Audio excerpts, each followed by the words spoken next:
Hello, everybody. My name is Andreas Diaz, or my YouTube name, Andreas, the Pop Culture Guy channel presents. Today, we're going to discuss the RoboCop 2 film, directed by Irvin Kershner and starring Pete Weller, Nancy Allen. Today, my co-host today is Will Allen. Will, say hi. Hey everyone, Andres, thanks for having me. No problem. So thank you for being here. I know this was, maybe a last minute or just, yeah, I really need to touch this film.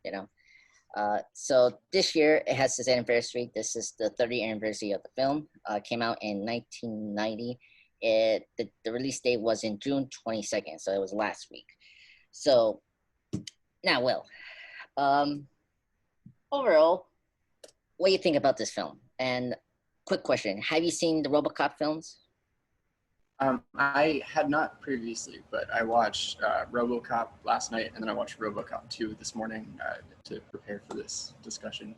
Wow! So this is your first time seeing these two films? Oh wow! Yeah, I had never seen them before. Oh wow! That's incredible. Yeah. I okay. So let's do a quick impression. What do you think about the first film? I really enjoyed the first film. I thought it had a lot of cool action scenes. I thought there was a lot of interesting social commentary, especially around policing and um, capitalism that seems very relevant right now. Yeah. Yeah, it was a lot of fun and it's just like a really smart satire. Yeah, it is. Probably the most famous is "I buy that for $1." That's Right. Yeah, that was a good such a good line that kept showing up. yeah, such a running gag in that film. That's so funny. Okay, so that's pretty great because the first film I like it too. It's probably one of my favorite sci-fi films. It's one of the best satires in general. I think it just does everything right. It is kind of like a superhero film done right. Like it's like an origin story for RoboCop. It has so much just meat to it, and like yeah, and you're right. The action is really great. I mean, the drug factory raid was just incredible. I mean, it's just so impactful, and the score by Baz Frailetes, the RoboCop theme is such an iconic thing. It's amazing. So pretty much today we're talking about the sequel, and so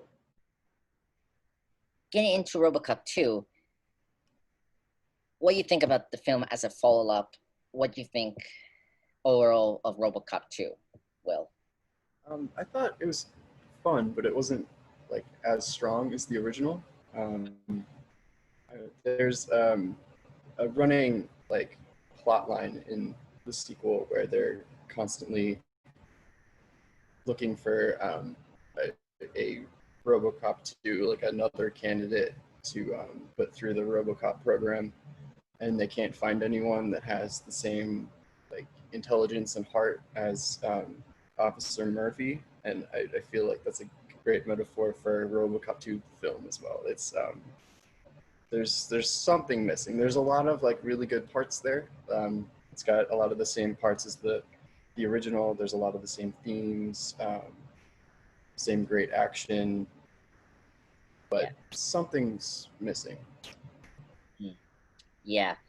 Um, I'll just get into my mindset. I think RoboCop 2 is a just okay film.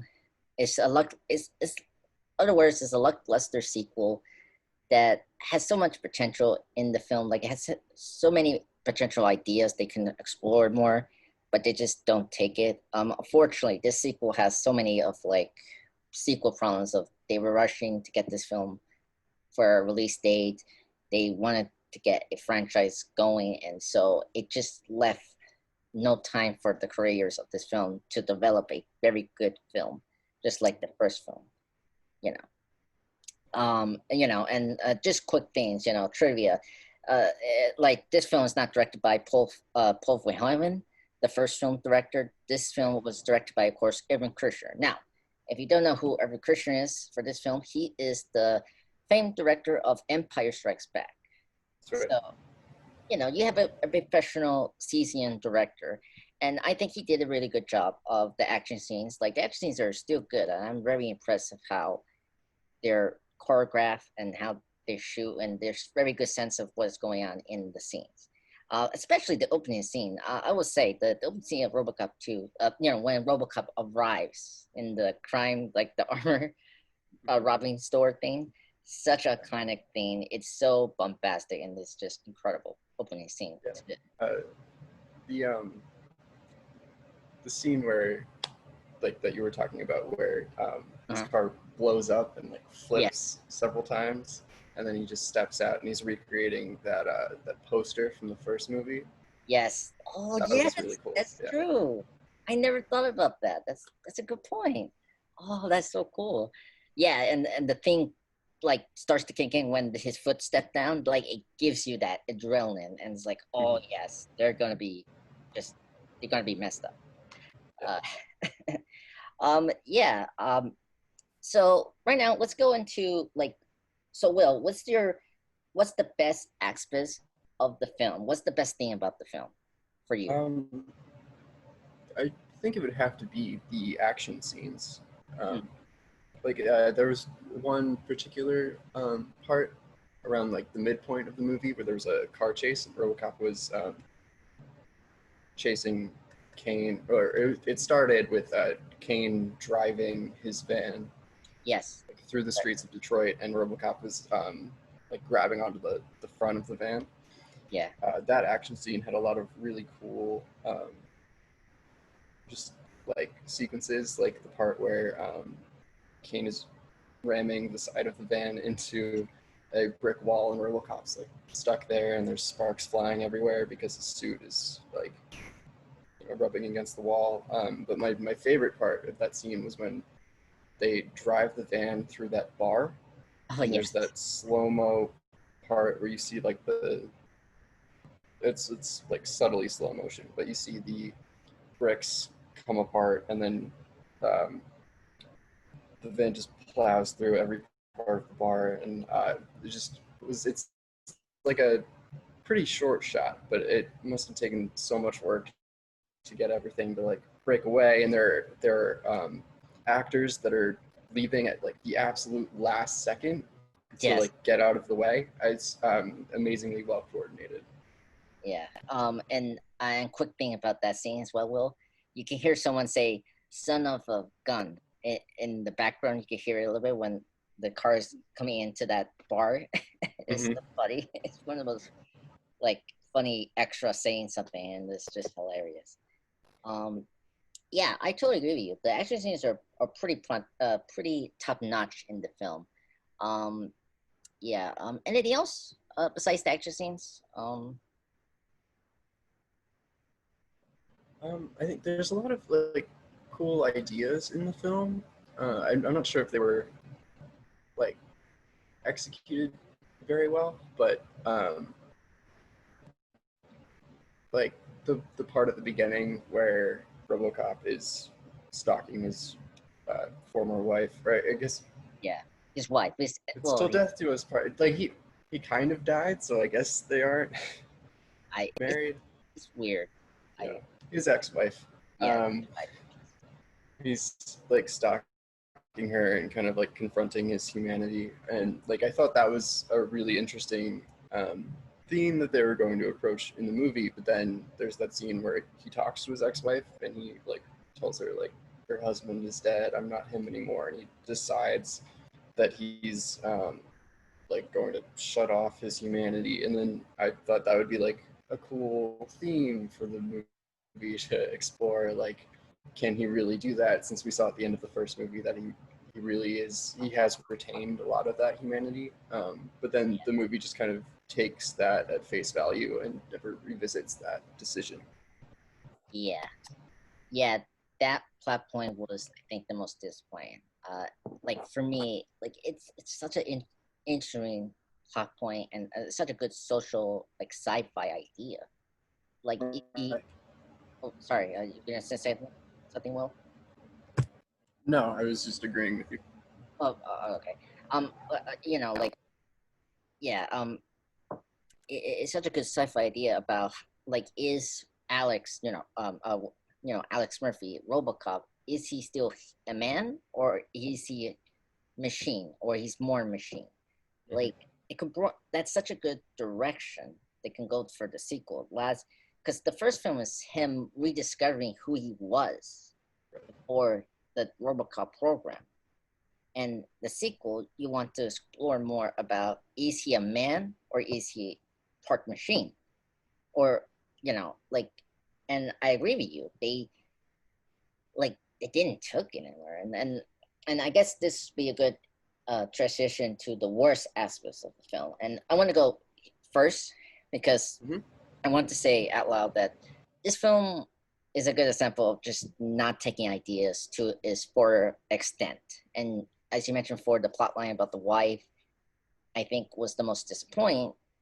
They just didn't took it where it was just a way to like kind of cut loose ends for the first film, which is weird. Like Right. if you're not gonna do it, then don't bring it at all in the sequel. And and my worst aspect of this film is just there's too many plot lines and just storylines to jam packed in this film. It's just they don't get to serve. You got this first like the first plot that is interesting and it's kind of like relatable and has happened before is like OCP trying to take under the city. That's happened with Detroit recently, 2013, with the bankruptcy they had. Right. Yeah. 2013. Like, and then you have this other plot about the drug stuff, nuke, which is interesting. I mean, but like, it's like why we need that? And then it doesn't go together with the film. They just I feel like the producers needed to just pick one plot line to go with and just make that as the through line throughout the film, not jam these two like big ideas to go with. And I like your, I mean, of course, it's good. Will you mentioned about like the idea of RoboCop 2, getting another RoboCop, someone that didn't. They were trying to find another Alex Murphy, but then they went with a radical decision of getting a criminal. Is an interesting idea, but it's too. It's like it's introduced halfway in the film and too late in the film because there's interesting ideas of what OCP are doing, and I just feel like it's um Also, it's played straight. Like I feel like the idea of like we're gonna create a cop, but we're gonna use the mind of a serial killer, like the like yeah, high-end criminal, is so bizarre. But the yeah, the way that they present it, it's just this like very intelligent woman is like, what if we put a criminal's brain in there? And then um, the head of OCP is just like, she's a beautiful woman. I'll do whatever she says, and that's it. That's the reason. Um, yeah, it's weird. yeah. It's just characters making stupid decisions, like especially the old man. Like I feel like he's such a different character from the last film. It like he, Yeah, you know, because at the end of the movie, he was like kind of a good guy, right? And he fired he fired the Dick. right um, and allowed RoboCop to take him out. Yeah, But I feel like they could have made him the villain in RoboCop 2 and had it be consistent because hmm. like large themes like the evils of capitalism and like corporate greed. So I could see the head of the um, evil mega corporation being evil, even if in the first one the bad guy was the second in command. Yeah, But watching um, the first movie and then kind of very soon after going into the second one, it was a little jarring because he's seen as like a more positive figure in the first movie, and then immediately he's the bad guy. yeah. And yeah, I agree because if you made the old man bad guy in the next film, it makes sense logically to the film sequel. Because last film, yeah, you have Bodis Bodiker, the main villain, but he's like the second antagonist, where the main bad guy was Dick Jones, and played by Ronnie Cox, of course.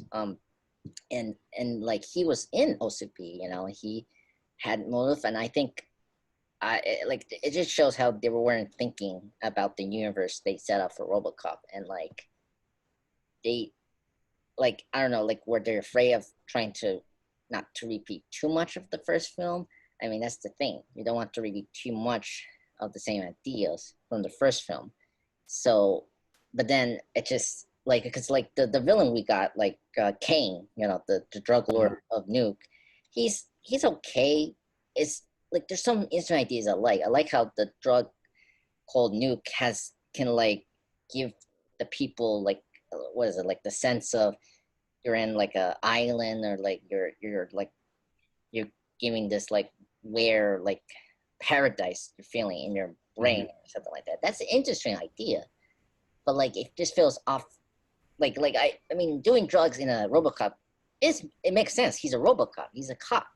I'm Mhm. fine with that. It was just for me. It just shows the lack of commitment of a storyline. Their storyline they want to do, and like, but like when you watch this film, it's like literally the nuke thing is the most like thing they develop. Like, and it's interesting. Like, I think you can just Dr. Fax, that's the female character that gets Mhm. up with old man.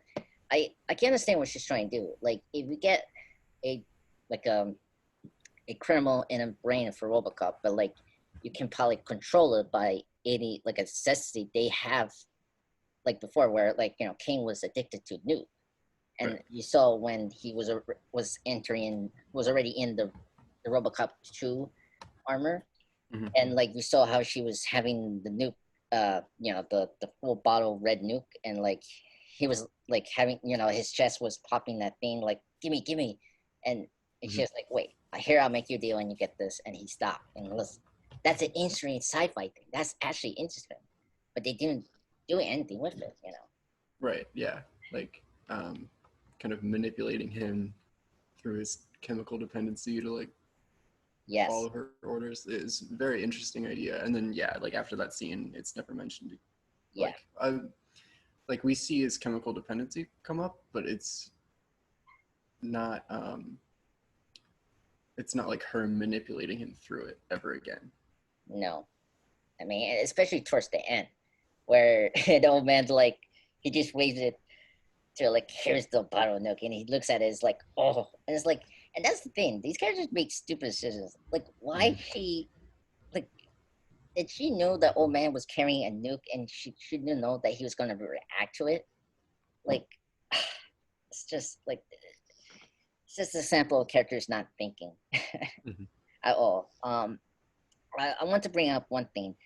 I think another disappointing thing about RoboCop 2 is the Alex and what is it uh, what's his female character's name? Lewis. Uh, yeah, Lewis. Lewis. Uh, I was so disappointed in like explore their friendship or anything. It was just like she was kind of there. She was barely in the movie. Yeah. Yeah, and that was one of the aspects that was so great about the first film. She had like an arc in the first Hmm. film.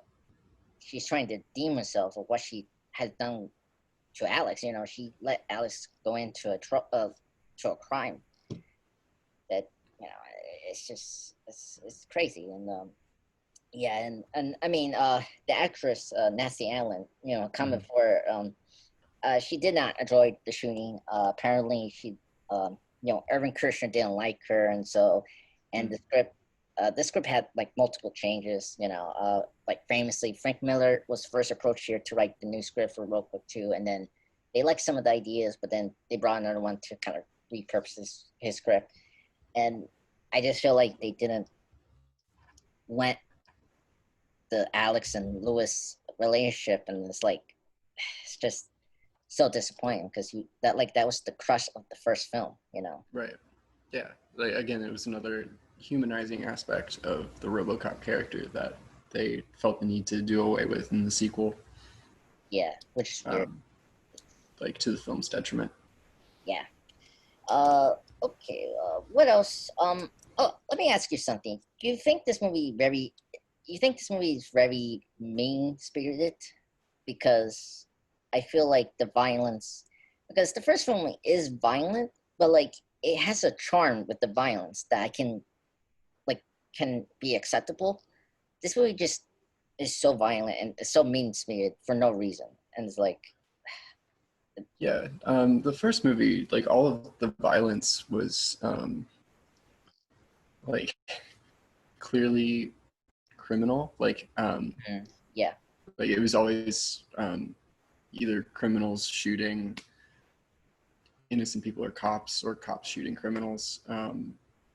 Whereas in this one, they made it seem like violence was an everyday thing. yeah, Like especially with the children that they had in this movie. yeah. Um, so I there's like that one like 12-year-old kid that's a drug kingpin somehow. uh, But there's also um, the like minor league or the like little league baseball team that I just know, beats up a shop owner I know. uh, for no reason. Well, um, Will, I want to explain that. Hmm. This is something that I mentioned before. Not and there's a problem where the movie's not communicating the ideas they're presenting for the audience. Right. So here's the thing: the beginning of the film, and the reason I'm saying that the nuke plot is like the majority of the film, not the OCP plot line, is that Hmm. in the film is implying that Kane's nuke is giving Detroit this addiction and is making the city fall apart. Right. So OCP sees this opportunity to take over Detroit because of what nuke is doing. Yeah, and they So uh, push the cops to go on strike to make sure crime is even worse. So Detroit's in exactly, a worse place, so they can eventually buy it out after it goes bankrupt. exactly. And speaking of the opening scene, to go back to that, Hmm. there's a scene when you see when RoboCop, ready to take down the bad guys in the armoring store. He keeps one bad guy alive to and interrogate. Hmm. He goes and look at the robber's car and he sees nuke, and it Right. indicates that okay, they're there to not only to steal but like probably get some cash to get more nuke. It's Yeah. showing how the nuke is literally addicting everyone with this drug, and they're going to do extreme measures to get that drug again. Yeah. And it's the most interesting idea, but they don't talk about it enough. And I mean, they do, but then it gets lost towards like the third act, where we're just like going into the OCP plot line and then et cetera, et cetera. Hmm. And that's where this is where the violence, like this is where like the mean spirited violence, you know, you're thinking to yourself, okay, it's just why you're doing this, and then it's like, oh, they're like I'm explaining what it's applying, but then it gets kind of lost with the violence and just it's just like it's like too much really. Hmm. So um yeah. So what else that was um what do you think about the villains? Nuke, Kane and his gang. Like, what do you think about them as villains of this film? Um,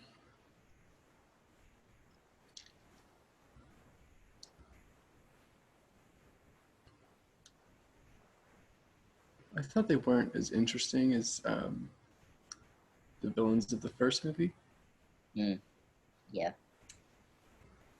yeah. That It's their like motives weren't as clear. no, I, I, yeah, I,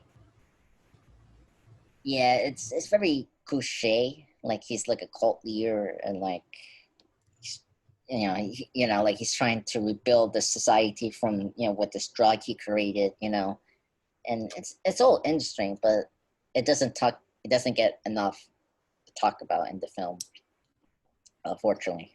Hmm. So yeah, yeah, and then I mean, I mean, Kane, I mean, yeah, they're no like Dick Jones or you know, uh, Ballas Boddicker again, it's just like they're just there, you know. Um, okay. I think. Speaking of worst aspect, what do you think about the new score for this film? They didn't return the classic RoboCop theme. What do you think about this new theme they created in this film? Um,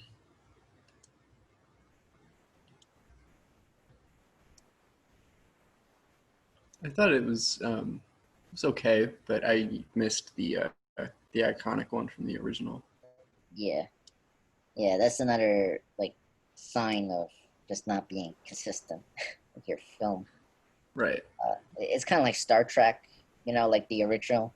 Like you got the Jerry Goldsmith from the motion picture, and then you got when you get into Star Trek Two, it's like a different score, and then and then by like what third like by the because the third one is with the same composer, so you got the same music from Star Trek Two, but then when you get to four, it's different, and then five is again Jerry Goldsmith, and then six is a entirely different score. It's like here it's like they changed the score for no reason. And then the third one, which I don't want to talk too much, but like it brings back the classic thing, I would say. And I mean, it's only the best thing about RoboCop 3. So, um, So I shouldn't watch RoboCop 3 after this. like, no, I mean, watch it for just curiosity. I mean, the film, just quick, I mean, like RoboCop 3 is bad for just like they tried to change some stuff. They tried to do insert ideas, but they don't fully execute right. Like, and also that film is PG-13, which Ah. kind of hurts it kind of hurts the franchise you've been following for the first two films. Yeah, 'cause the And ultra violence was kind of a staple of it. Like I know that the first movie um, was originally X-rated yeah, because of the violence, and then they had to edit it down so they could get an R rating, and it took a while. I think I saw there were like yeah, 11 different X-rated cuts before they finally got one that appealed to the censors. yes, I know. Like, did you seen the boardroom for the first film? Like, that was much more gorier Mm. than you Yeah, saw. and even in the cut that I watched the R-rated version, but even Uh, in that cut, it's pretty gross. It's yeah, pretty gruesome. yeah. I mean, it's still shocking. I think the first film does a really good job of like shock you, but in Mhm. the right way. And I don't think RoboCop 2 really does that well. Right. It's just it's So ultra violent, but not in a way that makes you like horrified by the violence, yeah, or which I think is I think the purpose of the violence in the first movie was to make you feel the intensity of it, to make you mm, like fearful of it, whereas in the second one it was more like, oh, cool action scene, you know, um, yeah, a little glorifying. yeah, yeah. That's the unfortunate part. So let's get into like, I mean, you got into watching these first two films. Well, and let me ask you something. What do you think about the legacy of the film? Like, what you heard about the legacy of this film, RoboCop 2, in your mind? You know, and internet and everyone. um, well, I before watching these movies, my impression of the RoboCop movies was that like, have you seen the show Community? Uh, Not really. I just Okay. heard of it. So, Yeah. Like in the show, a few of the characters are fans of this film series called Kick Puncher, and it's uh-huh. like a RoboCop parody about a cyborg cop that whose punches have the power of kicks, and it's just like very like cheesy and poorly made. And I just whenever I thought of RoboCop, I just remembered Abed from Community saying like, "I am Kick Puncher," and like being dressed up in a bunch of cardboard boxes. Uh, so that was like my impression of the franchise was like, yeah, it's basically just that. So I was pleasantly surprised when it was, you know, Oh my God. better than that. I don't know why I thought it would actually be the same as a parody of it, but No. um, and it's interesting to see how the like the franchise has impacted pop culture. Mm, right.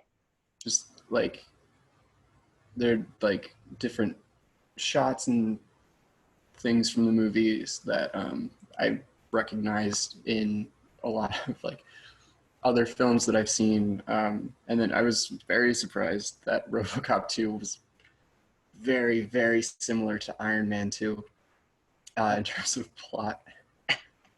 Uh, oh just my God. like basically identical. Very Uh, good. Yeah.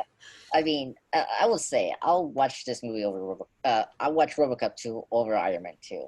Just saying. okay, I think I would rather watch Iron Man 2. Uh, Whoa, that's okay. I mean, as an Iron Man fan, I like watching Iron Man 2 in theaters. I was so disappointed, and I mean, yeah, it gets better, especially when you like get into the other movies. You know, like Winter Soldier makes Iron Man 2 better, and I can see. right. Yeah, Oh because like retroactively, you're like, oh, that guy was Hydra. That makes him yeah, wanting an Iron Man suit way yeah, more dangerous. yeah. Yeah, I like Iron Man 2 has Justin Hammer, which is just a great character, and it's got a lot of Yeah. it's definitely one of the worst Marvel movies, but it's still like a fun action flick. Yeah, it's true. Yeah, you're right. Like it is similar to Iron Man 2. Yeah, it has like they both have a couple of great ideas and plot points they can go with, Mm-hmm. and then it doesn't get really wrapped up or like not executed towards the third act. Like just they go to a different like it goes to a 180 degree in the Yeah, third act. yeah. But Yeah. even like specific parts of the plot, Uh-huh. there's two main villains. There's like a Mm. corporate leader and a criminal, and then eventually they team up, and the criminal gets a super suit and fights the hero. There's that montage in both movies of the corporation trying to recreate the hero. Oh So that, like, yes. Oh my God. You. Oh my. which is my favorite part of both movies is Yes. Agreed. the part where OCP is trying to uh, like show off RoboCop 2, and the first one like comes out and then See, shoots the scientists that are like there. Like demonstrating it, and then it shoots itself in the head. And there's that one really cool scene where like the second version of RoboCop 2 steps out yeah. and just screams, takes its helmet off, and it's this like melting skull, and then it falls over. I know. Um, That was like that's my favorite part. yeah. And but then in Iron Man 2, there's when Tony Stark is in uh, that Senate hearing, and they're showing like the Hammer Tech version, and the armor like twists around and snaps the pilot's spine. Yeah. Oh my It's God. I can't believe it. Yeah, you're totally right. It's so similar to Iron Man 2. Yeah, and I will say, I mean, just like Iron Man 2, the humor is like hit and miss. mm-hmm. Um, I I mean, I think RoboCop 2 is funnier over Iron Man 2 because there's some jokes in Iron Man 2 I don't like really care for or I don't like it. So Mm-hmm. I don't know. Yeah, what else? Yeah, I mean, like it is also has like, the first Iron Man movie has a different score, just like RoboCop 2 has one as well, like a Mm-hmm. different score. And then what else? Like I mean, and you're right. Like in Iron Man 2, it's definitely Iron Man 2 is better than RoboCop 2 because like they explore more about Stark's father, and then obviously it gets more expanded upon in the Marvel Cinematic Universe later on. So yeah, so that's very true. Yeah, wow. Yeah. And also just a big shout out to Iron Man 2. It's his 10th anniversary this year. Oh Um, yeah, they came out in 2010. yep. So it's Wow, I crazy, feel man. old. Yeah. Yeah. I mean, crazy. In June, like Toy Story 3 came out that year, and then Inception. It's like, oh, big Oh. big year. So yeah. Okay. All right. So let's see what to do. I guess the big question is this a good follow up to the first RoboCop? Will you think it's a good follow up to RoboCop, or is it a just not a good follow up at all? Um, I wouldn't say it's not a good follow up at all, because I think it was like a fun movie to watch. But I think it it like teased at expanding the story and themes of the first movie, and then ultimately didn't really do anything new or interesting with them. So I would say it's disappointing in that sense. Mm, yeah, yeah. Um, for me, it's not a good follow up in terms of it. Like it contradicts and not following up the ideas or like the potential ideas that like the ending of the first film applied for the main character, like because like towards the end of the film, like RoboCop, like Alex's voice starts to become more human. Right. Like towards the end, he just say Murphy, and it's not like a robotic sound; it sounds more like human. And Mm-hmm. like that's such a like a powerful image. And like in the sequel, he has this robotic voice. I mean, it still sounds like Pierre Weller's voice, Mm-hmm. but it totally destroys the first film's ending. And like and um it just lacks the kind of like it lacks the satire or like the strong like heavy violence humor that the first one contained. And Yeah, I think they they kind of stripped the franchise of its humanity, yes, um, literally. and yeah, it's very similar to the character himself. And then like the second one, rather than being like a very clever science fiction story, feels more like a comic book movie or like just a Mm. like popcorn action flick, which is disappointing because the first movie was just such like an interesting. It Um, was, and it was so much more. That's the thing, right? yeah, like the first movie, there was like an intelligence behind it, and it wasn't just like action scene after action scene. Yeah, yeah, I agree. Um, I mean, so you have more time, like you have more time to talk a little bit. I will. Yeah, yeah, I Yeah. do. Okay. So, um, we should not. I don't know. Like, I should rank the films. Like, you haven't seen the third film, which is, I mean, I don't know why I want to rank these films. I mean, especially like the remake. It's another problem. Is it not good either? No, it's one of those remakes that's like destroys what makes RoboCop RoboCop, and it's Yeah, PG-13. I could see it just being another action movie instead of like a smart social commentary. Yeah, it has one of the most amazing casts, and they don't use them properly. Like Michael Keaton, Gary Oldman, and Samuel L. Jackson are in that film, Wow, and it's like, that is a good cast. yeah, and I forgot what person that's like in the Seth Rogen crew. He's there. He voiced uh the guy, the main character for How to Train Your Dragon. Um, Oh, Jay Baruchel. yes, he's in that movie. Jackie Earl Haley is in that film, and uh, the main RoboCop character actor is Joel Kinnaman. He plays Alex Murphy in that film. Right. Yeah. Yeah, and so yeah, and the film is PG-13, which that's not like, and I guess another like interesting trivia fact, um, there is another development of a RoboCop film. It's still titled RoboCop Returns. They're Hmm. trying to do like the recent Halloween, like Star Wars Force Awakens, of being like a true sequel to the first film. And Right. So so that they just ignore all of the other films that have been made and yeah, just exactly. a sequel to the original. Yeah. I could be interested in that. The 33-year time difference would be interesting. Yeah. I don't know how they would handle that. Does I RoboCop age? I mean, like, well, like, okay, like, this is the word. Theoretically, no.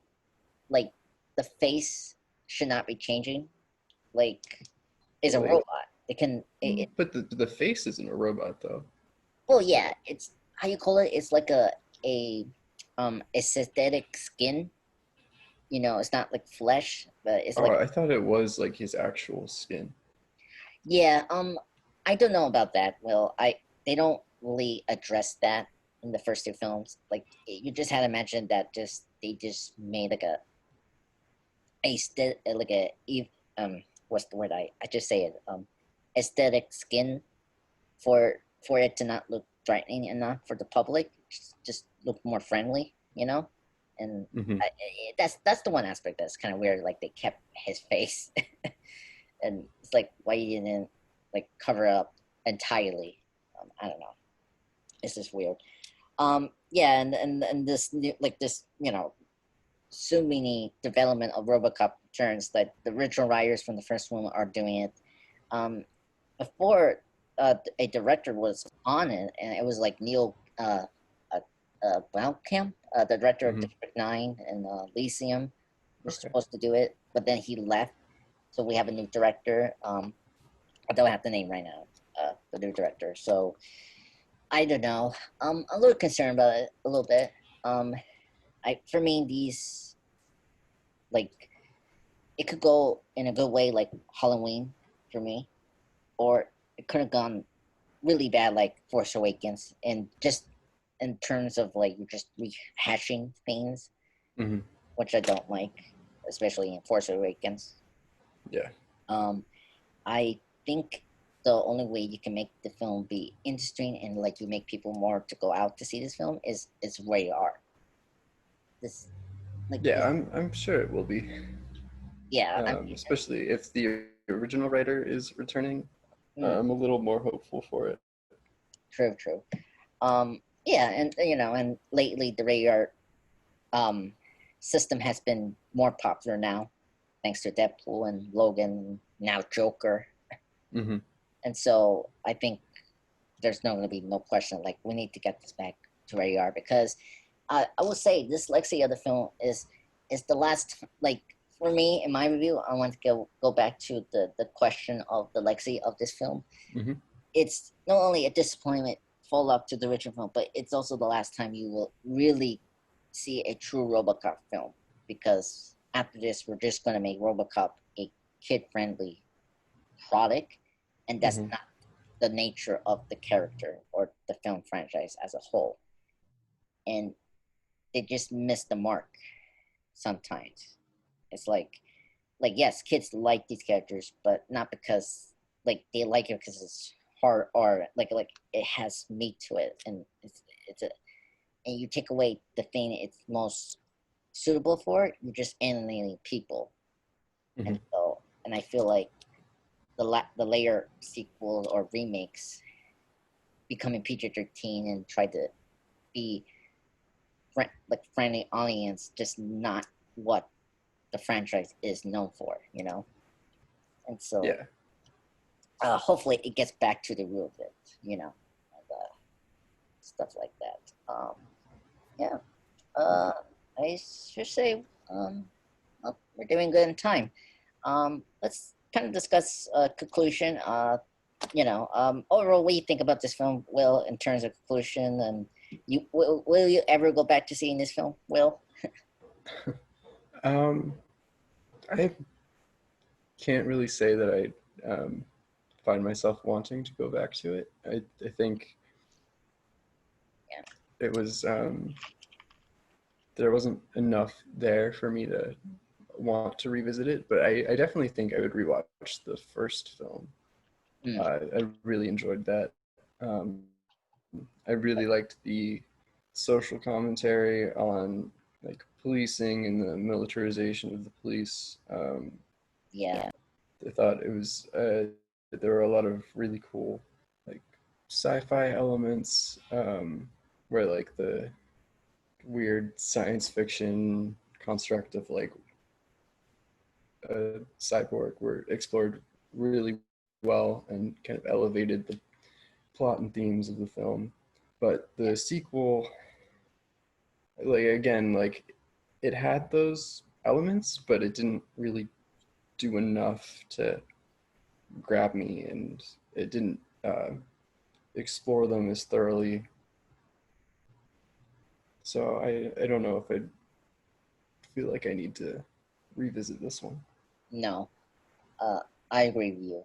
Um, and it's a shame because I think RoboCop 2 can be, a great sequel, but unfortunately, it just didn't meet its expectations right, and it's going to be the last film for like RoboCop fans to just enjoy the radar system of RoboCop, and and and this is like the last film you see like the old man. He doesn't come back unfortunately in the third film Hmm. because the actor passed away unfortunately around Oh, that time after it's the too film. bad. Yeah, which is sad because I like that old man actor and he's really great in these first two films. Hmm. And I guess I want to talk like, do you remember a memorable line in RoboCop 2? Um,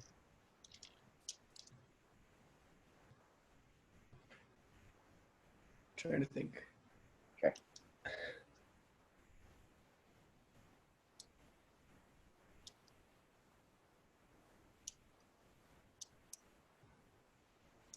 I really can't think of any.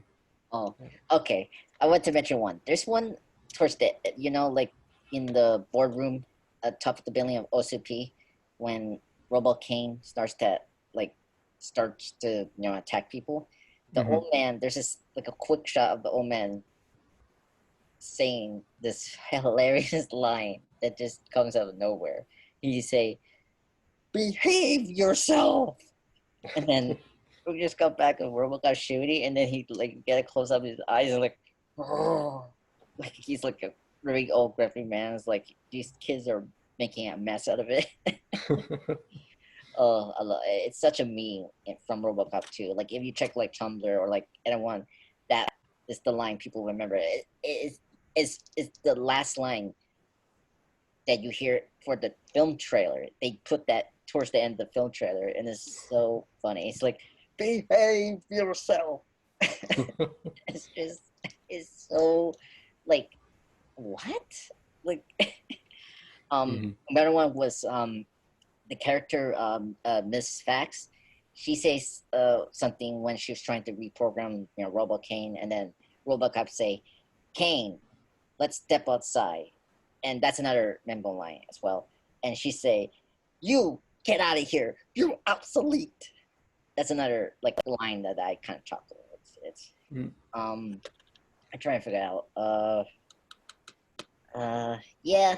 Just don't like. There's no memorable lines at all in this film, but there's a couple like as far in between. So yeah. So those are the ones I remember clearly. Um. What else? Yeah, and then I yeah, yeah. So yeah, folks, that's RoboCop 2. Um, I hope you guys enjoyed this. Uh, episode 2 of Andreas Pop Culture Talk. Thank you, Will, for joining me. Thank you for having me. Yeah. And Will, are you interested in doing another podcast by any chance? Um, Yeah, it'd be fun. do you want to do Iron Man 2? Because it was kind of interesting you brought that up. Um, Yeah, we can do Iron Man too. yeah, if you're fine with that. If Yeah, no, I love the Iron Man movies. oh my God, I'm a big Iron Man fan, so Yeah, that's well, cool. All right. I just like any Marvel movie is Oh, that's true. definitely my thing. Yeah. I mean, hey, yeah, yeah. I think we should do like a podcast of the MCU before Black Widow comes out. We should do that. Just you know, Okay, yeah. Uh, and yeah. I mean, we don't need to do like the MCU order, honestly, because there's some films they just don't address. Incredible Hulk. Anyway, I General Ross has come back a few times now. yeah, He's gonna be in Black Widow. yeah, that's true. That's weird. Okay. I'm Well, okay with skipping Incredible Hulk though. yeah. I like the Incredible Hulk. I just, It's okay. yeah, I like it. I mean, it's my second Hulk movie I saw in theaters, and like, I just love it as like a superhero film. Like, it does some stuff right. Like, I like it gets over the origin story, Mm-hmm. and then it has a good fast pace. The villains survive, you know, compared to the Mm-hmm. other NCU films, um, and then I just been disappointed that how the NCU just doesn't talk about it. I don't like how Age of Ultron they force like Bruce and Natasha in a relationship, which Mm-hmm. for me as a Hulk fan, that just means you're just not mentioning Betty Ross as a character, and she's not really in this universe. Maybe I I don't like that, and Yeah. I mean I'm happy to see William Hart back, but like it's like why we need him? It's like we could bring other government officials from the Yeah. comics. They could have been any general. Yeah, I mean he's a secretary. He's like what a Right now, yeah. yeah. I mean whatever. I'm just saying it's like it's weird. Yeah. Okay. Well, I'm very excited to talk about Iron Man 2.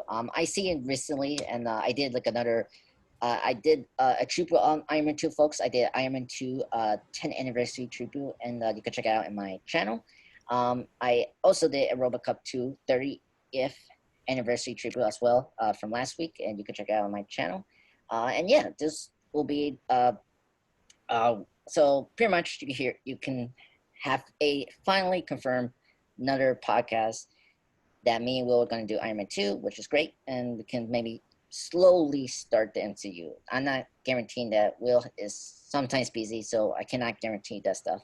So I'm excited to talk about Iron Man 2. I don't think it's the worst film of the MCU. No. I it's just like I like some parts of it and I don't like some parts of it. It's not Thor the Dark World, honestly. Yeah, yeah. That's definitely the worst one. Yeah. Like honestly, Thor the Dark was worse. And yeah, and also, no worry, folks. There's gonna be another podcast on Sunday. Of course, Will knows her. It's Becca. Me and Becca are doing a OA podcast on season 1. And check that out for Sunday. And yeah, so everyone, have a nice day and goodbye.